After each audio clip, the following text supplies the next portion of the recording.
We need to send them back. You're not gonna take this away from me.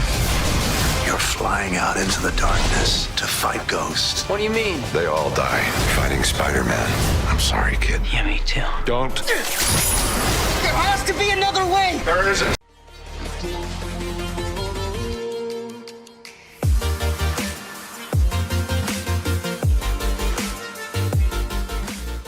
Halo Sobat Spoiler, kembali dengan kami Spoiler Film. Seperti biasa, kalau ada video ini berarti ada video terbaru yang harus kita ulas dan review mengenai film atau series yang mungkin kamu sudah tonton atau belum. Maka kami akan kupas sampai tuntas dan pastinya aku rekomendasikan. Spider-Man No Way Home akan ditayangkan di bioskop. Apakah kamu sudah dapat tiket? Jika kamu sudah dapat tiketnya, kamu harus nonton video ini sampai selesai karena kami kasih rekomendasi sebelum menonton film Spider-Man No Way Home. Nah, jangan lupa untuk like, comment, dan subscribe agar kamu tidak ketinggalan video terbaru dari kami ya. Are you ready?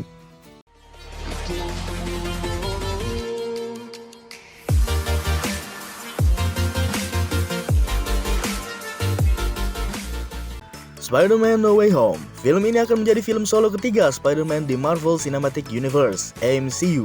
Tom Holland masih akan memerankan karakter Peter Parker sebagai Spider-Man.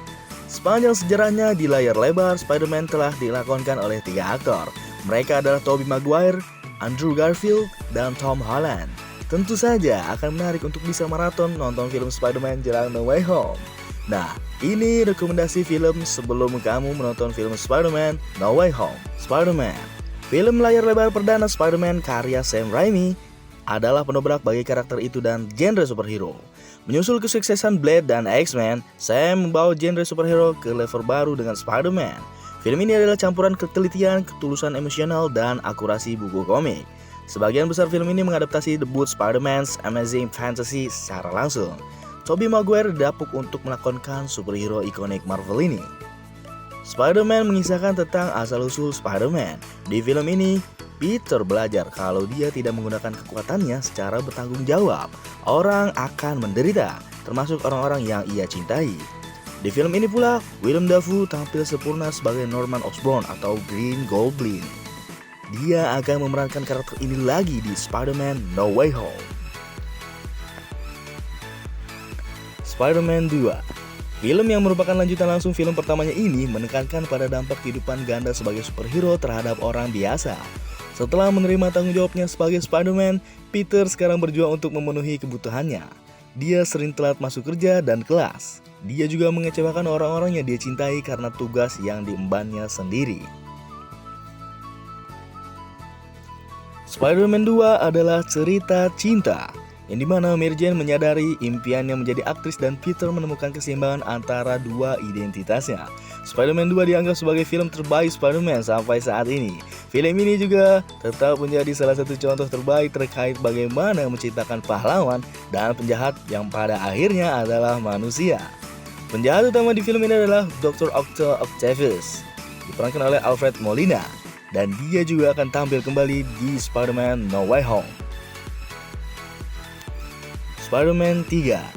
Trilogi Spider-Man Sam Raimi berakhir dengan Spider-Man 3 pada tahun 2007. Film ini memperkenalkan kostum simbiot dari komik. Meski Spider-Man 3 tidak mendapatkan penerimaan positif seperti dua film sebelumnya, film ini tetap menekankan pada sisi manusia Peter dan Mary Jane. Film ini memperlihatkan masalah hubungan mereka. Seperti pendahulunya, Spider-Man 3 mengambil sebagian besar inspirasi komik dari semesta klasik Marvel 616. Film ini tetap setia pada konsep bahwa superhero itu masih orang biasa.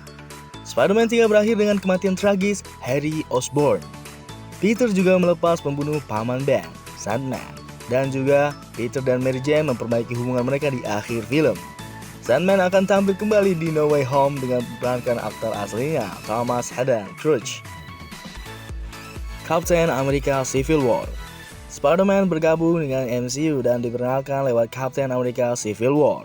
Film ini menampilkan keretakan Avengers dan perselisihan antara Steve Rogers dan Tony Stark. Tony kemudian membentuk timnya sendiri dan merekrut Peter Parker yang diperankan Tom Holland. Di sini dia hanyalah karakter pendukung yang terlihat tidak terlalu berbeda dari dua pendahulunya. Pembeda yang paling mencolok adalah kostum Spider-Man yang berteknologi tinggi dan mutakhir berkat campur tangan Tony. Spider-Man Homecoming. Di film solo perdananya di MCU, Spider-Man adalah pusat ceritanya. Peter versus Tommy ini punya pendekatan yang sangat berbeda dibanding versi Tobey dan Andrew. Versi MCU mengubah banyak elemen dari semua perwujudan Spider-Man di komik. Peter di MCU bukanlah anak penyendiri dan sangat bergantung pada Tony Stark. Dia baru belajar untuk bergantung pada dirinya sendiri di akhir film. Spider-Man Far From Home. Setelah kematian Tony Stark di Avengers Endgame, Peter Parker berusaha menggantikan perannya. Film ini menunjukkan Spider-Man yang hidup di bawah bayang-bayang Tony Stark. Dia menjalani cerita di mana dia harus belajar menjadi pahlawan versinya sendiri, bukan Iron Man baru.